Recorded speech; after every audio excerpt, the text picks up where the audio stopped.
네, 안녕하세요.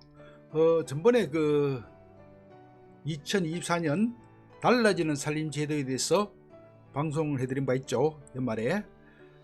그렇게 방송을 한 뒤에 많은 시청자분들께서 또 시청하시고 또 많은 의견을 제출해 주셨습니다.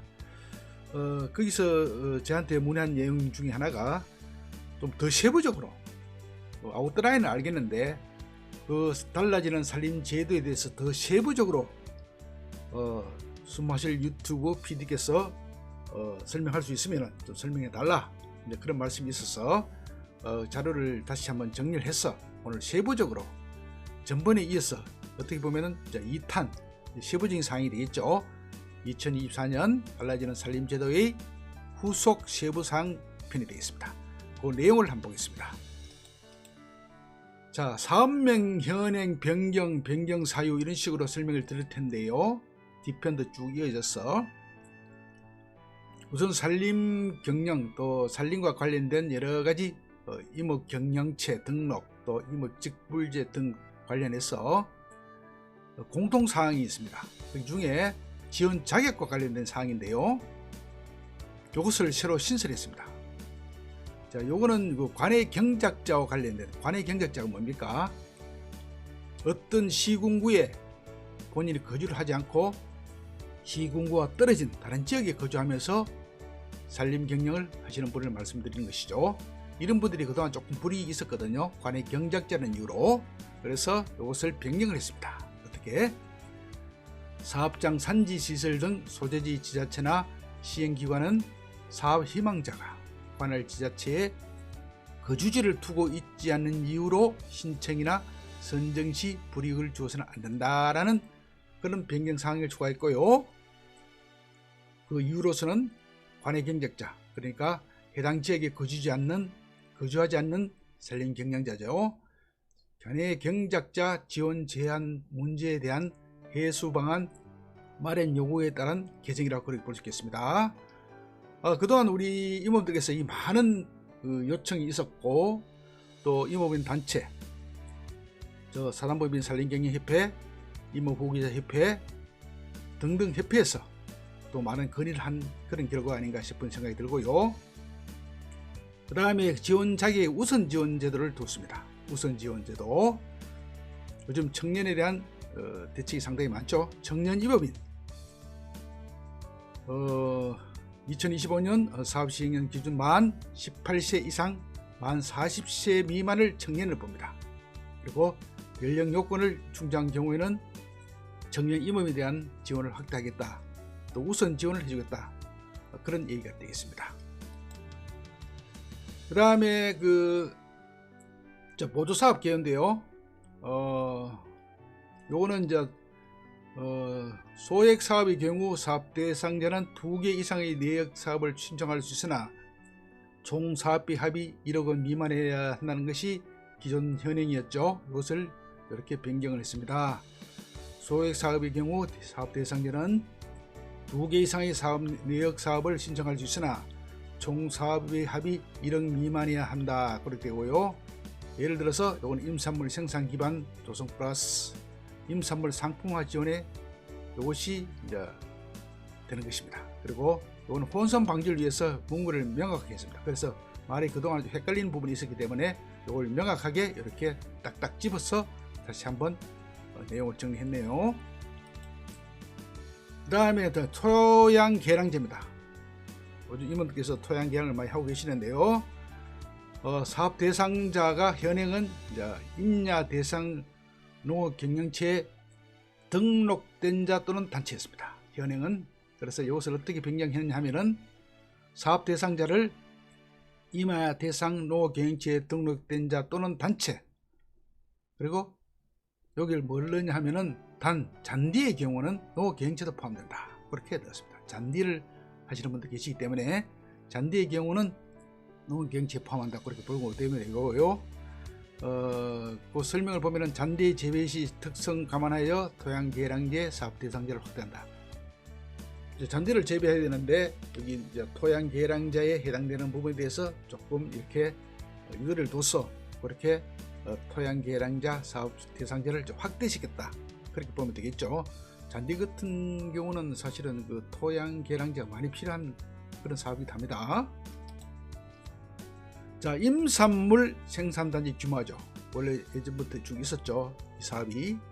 자, 여기 표고버섯 자목구입니다. 현행은 3년에 1회 지원 가능했죠. 3년에 1회 지원 가능했고, 지원 한도는 공모사업, 종사업비 중 20% 이하를 지원했고, 소액사업은 3천만원 이하로 그렇게 결정을 했습니다. 이것을 지원 요건을 이렇게 변경했습니다.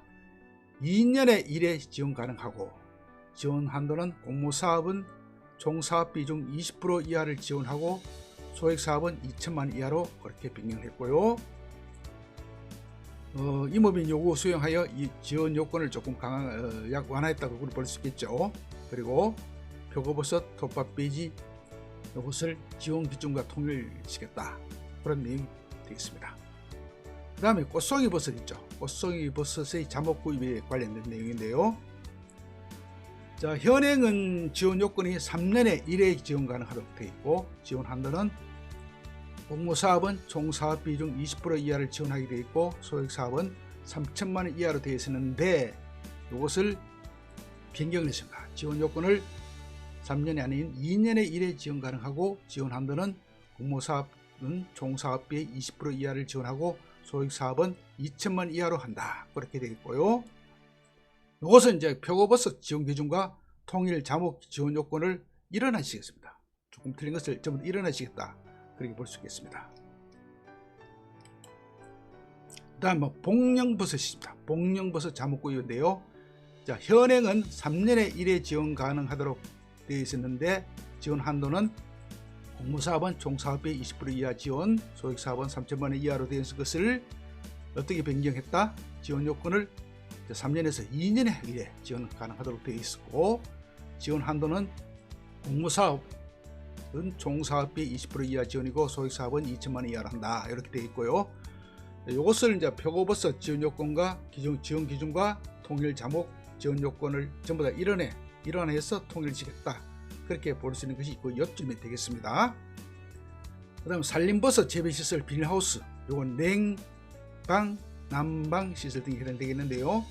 현행은 지원 요건이 최소 340제곱미터 100평이죠 이상의 산림버섯 재배지를 소유하고 있는 자, 그렇게 되어 있죠. 이것을 변경했습니다. 어떻게? 자, 최소 330제곱미터 100평 이상의 산림 재배지를 소유하거나 임차에 있는 자, 그러니까 임차가 들어갔습니다. 임차. 그동안에는 이제 소유를 하고 있었는데, 이제는 임차, 남의 거 빌렸어도 이것을 할 수 있다, 그렇게 변경되었네요. 그래서 임차인도 이제 차별 없이 지원받을 수 있게 개선했습니다. 그래서 우리 그 산림 경영하는 데는 사실 임차도 상당히 가능하죠. 산주가 있으면 산주와 임대차 계약을 맺어서 산림 경영도 할 수 있고, 임업직 불제도 받을 수 있고, 임업 경영제 등록도 할 수 있습니다. 그렇기 때문에 그런 점은 국무적으로 잘 되었다, 그렇게 볼 수 있겠습니다. 자, 그 다음에 우리 임원들이 또 관심 있는 게 여기 작업로 시설인데요. 신규로 새로 생겼습니다. 현행은 콘크리트 포장은 지원 대상이 아니었습니다. 임도가 국가에서 시행하는, 또 지방자치단체에서 시행하는 그런 임도 말고 작업로죠. 지원 한도는 킬로미터당 이제 1,500만 원 이내인데요. 이것을 이제 변경을 했습니다. 어떻게? 이용 구간 포장 지원 가능하고요. 단 종단기율이 15%를 초과하는 경우는 구간거리 40m 이내로 콘크리트 포장을 지원하고요. 단 포장 지원의 경우는 종단기 기울기와 포장 계획 등이 포함된 설계가 필수적으로 들어가야 됩니다. 지원 한도는 킬로미터당 2천만 원 이내로 그렇게 하게 되어 있고요.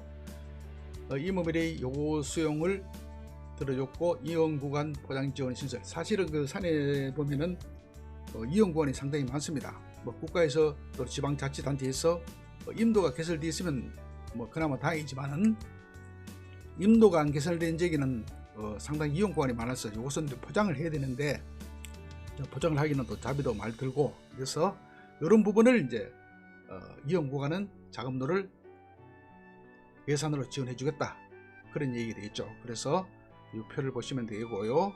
근데 여기 단 기울기가 15%를 초과하는 경우는 우건가리 40mm 이내로 콘크리트 포장을 지원한다. 그렇게 되어 있습니다. 이걸 또 참고하시면 되겠습니다. 자, 또 관심 있는 것이 바로 산림경영관리사죠. 우리가 산림을 경영하기 위해서는 반드시 산림경영관리사가 필요합니다. 그렇죠? 산림경영관리사가 있어야 되지 우리가 거기서 잠시 머무를 수도 있고 비를 피할 수도 있고 또 농기계도 저장할 수 있고 다목적으로 사용할 수 있는 게 산림경영관리사입니다. 그래서 이것을 새로 신설했습니다. 자, 지원 요건을 이렇게 했습니다. 시설 규모 연면적은 33제곱미터 이하로 33제곱미터 얼마예요? 10평 이하로 산림사업 관리에 필요한 최소한의 시설로 철거가 용이한 재질로 설치하고 이거는 복층이 불가합니다. 그리고 그 내용은 산지관리법 시행령 제12조 작업 대기 휴식 공간 면적은 25% 이하 또는 농지법 시행규칙 제24조에 따른 관리사 주거용이 아닌 경우에는 안 한다. 그렇게 되어 있고요.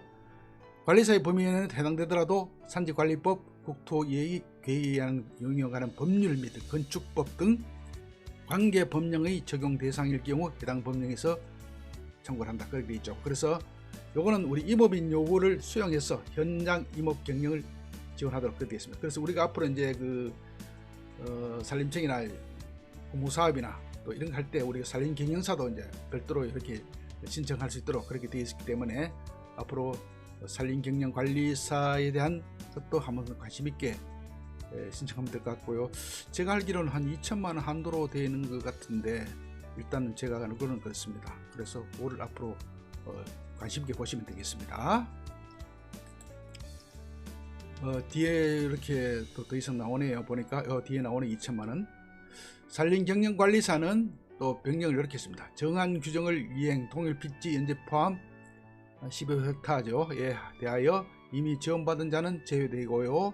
반드시 중요 재산 공시 및 사업 관리를 6년간 철저히 해야 되고 지원 단가는 사계획에 의한 실소액을 기준으로 하되 조달 단가 또는 2개 이상의 견적을 받아 낮은 단가를 적용하고 그 다음에 조달 단가를 우선 적용하고 지원 한도는 종사비 2천만 원 미만으로 산림경영관리사를 지원하겠다. 이런 말씀이 되겠고 관리사의 주용도는 앞서 말씀드린 대로 임산물, 비료, 종자, 기계장비 등의 자재를 보관하기 위한 그런 시설 그리고 잠시 휴식을 취할 수 있는 그런 공간이 되겠죠.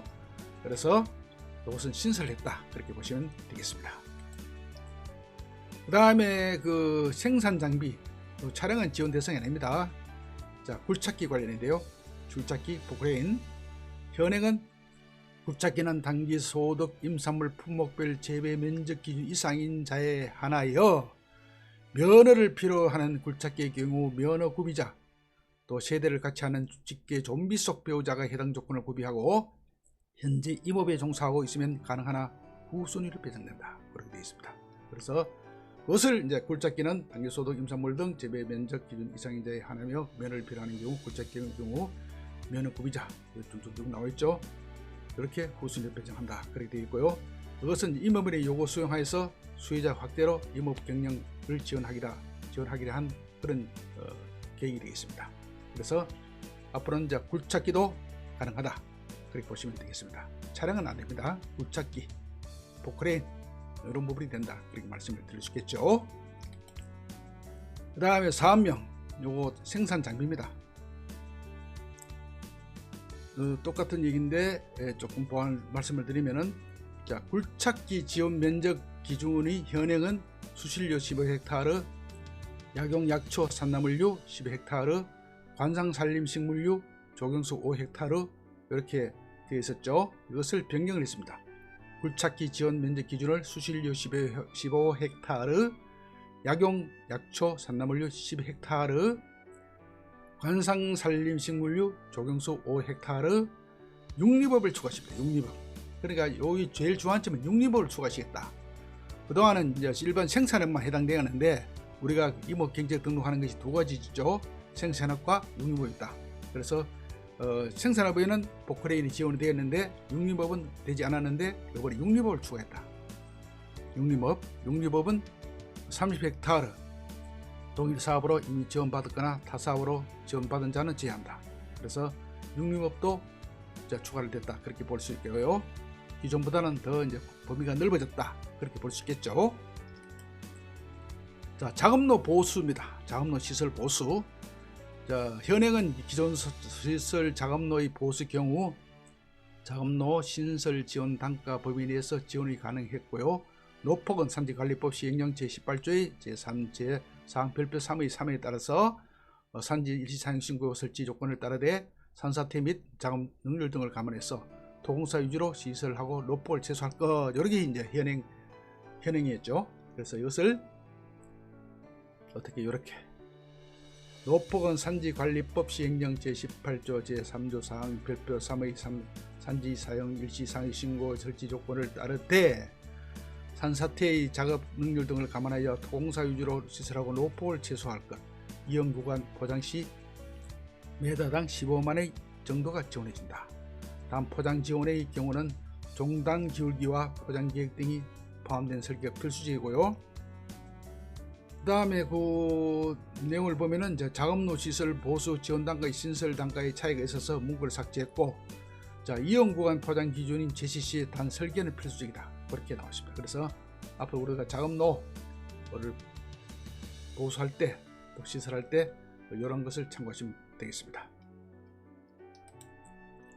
자, 청정 임산물 이용 증진인데요. 자, 임산물 클러스터가 우리 있었죠.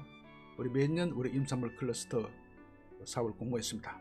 그리고 100대 명산 지리적 임산물 명품화 됐었죠. 이것을 사업 종료를 시켰습니다. 이거는 앞으로 참고하시면 되겠습니다. 다음에 임산물 상품화 지원인데요. 임산물 유통 차량입니다. 현행은 화물 적재량 1톤 이상 냉동 탑차 중복 지원 불가로 되어 있는데, 앞으로는 화물 적재량 1톤 이상 냉동 탑차 중복 지원 불가 대기환경보전법 시행으로 2024년부터는 디젤 엔진 1톤 이상 1톤 차량의 생산이 중단되고 1톤 LPG 엔진 차량을 생산한다, 그렇게 되어 있고, 변경 사유로서는 1톤 디젤 차량 생산 중단 고지가 되어 있다. 뭐 환경과 관련된 그런 것 때문에 그렇겠죠. 그래서 앞으로는 친환경적인 그런 것으로 하라, 그런 뜻이 되겠습니다. 지원 한도를 보면은 화물 차량은 국비 360만원이죠. 그건 총 사업비 1,800만원 그렇게 되겠습니다. 그리고 화물 차량은 되어 있었는데, 이것을 이제 화물 차량 국비 400만원, 건당 총 사업비 2천만 이하로 그렇게 변경이 됐다. 차량 출고 가격을 반영해서 그렇게 업을 시켰다, 그렇게 보면 되겠습니다. 그 다음 표준 프로세스 사업자 선정 단계인데요. 지자체 선정할 때 사업장 산지 시설 등 소재지 지자체나 시행기관은 사업 희망자가 관할 지자체 내 거주지를 두고 있지 않는 이유로 신청이나 선정 시 불이익을 주어서는 안 된다는 것을 표준 프로세스로 다시 말씀을 드리고, 여기 이제 아까 말씀드린 관내 경작자 지원 제한 문제에 대한 해소 방안, 이런 요구들이 이제 마련돼서 따른 그런 개정이죠. 그래서 이제 관내 경작자를 차별하지 않겠다 하는 것이 산림청과 지방자치단체에서 이행이 될 그런 사항인 것 같습니다. 그래서 앞으로 관내 경작자가 그동안 좀 많이 불편을 겪었죠. 사는 그 지역에 있는데 내가 그 지역에 거주하지 않는다고 해서 어떤 불이익을 받는 그런 일은 있어서는 안 되겠다. 그것이 현재 그 지침인 것 같습니다. 그 다음에 또 표준 프로세스를 보면요. 지자체는 현행은 이제 농식품 보조금 3억 이상 사업인 경우는 생략했고, 정산 보고서를 이것을 이제 농식품 보조금 1억 원 이상의 사업인 경우는 생략해 줬다. 그리고 이것은 이제 농림축산식품 분야의 개정 사업 반영했고, 정산시 전문 회계법인에서 회계감사를 받아 하는 사업비 한도를 개정했다, 그렇게 보시면 되겠습니다. 그리고 이제 표준 프로세스 이행 점검 단계인데요. 그건 새로 신설했습니다. 신설했는데 산림청에서 보조사업 집중점검 체제를 도입했고 사업별 관리 요구도 평가 후 보관리사업 합동점검을 시행한다. 산림청에서. 그 다음에 보조사업 집중점검 체계 도입으로 부정수급 사전을 차단한다는 것이 새로운 이행점검 단계의 산림청의 표준 프로세스가 되겠습니다. 그래서 앞으로 산림청은 이런 사업에 대해서는 철저히 어떻게 한다? 점검을 통해서 검증한다. 그런 얘기가 되겠습니다. 그 다음에 또 산림청의 프로세스 보면은 이제 실구원 관리 요구도 평가에 따른 관리 사업으로 국단위 자체를 점검하고 부정수급 유발 시 주요 요인 점검, 그 다음에 사업 분야별 경험과 전문성을 갖춘 예부 전문가로 포함해서 이렇게 점검을 한다. 그런 얘기 되겠습니다. 자, 한국임업진흥원에서는 또 한국임업진흥원 분야에서 가공유통 분야에서 공모사업자에 대해서 사업 추진 현황, 자금 집행 사항, 성과 등을 연 1회 점검하고 부진 사업지는 정상화까지 수리 모니터링을 한다. 어떻게 보면 당연한 얘기가 되겠습니다. 그래서 사업비를 가져갔으면 적당하게 되는 것이 아니라 철저하게 검증을 통해서 감독도 하고 그래야 된다는 것이죠. 그래서 공모사업의 체계적인 모니터링으로 해서 집행 재고 및 사업을 내실화시키겠다는 것이 산림청과 한국임업진흥원의 방침인 것 같습니다. 네, 오늘 아주 긴 시간 동안 2024년 달라지는 산림제도 전번에 연말에 제가 아웃라인을 몇 가지 주요 부분을 추려해서 방송을 해드린 바 있습니다. 또 많은 시청분께서 시청하셨고요. 그 뒤에 또 저한테 많은 요청이 좀 더 세부적으로 방송을 해줬으면 좋겠다는 그런 요청이 있었습니다. 그래서 오늘 저희들이 수마실에서 다시 정리해서 방송을 해드렸습니다. 오늘 방송한 이 내용을 잘 참고하셔서 2024년에 아주 중요한 해입니다. 작년도 중요했지만 올해는 더 중요합니다. 그렇기 때문에 중요한 해에 이것을 지침을 해서 성공적인 산림 경영을 하시기를 바라겠습니다. 이상 수마실이었습니다. 대단히 감사합니다.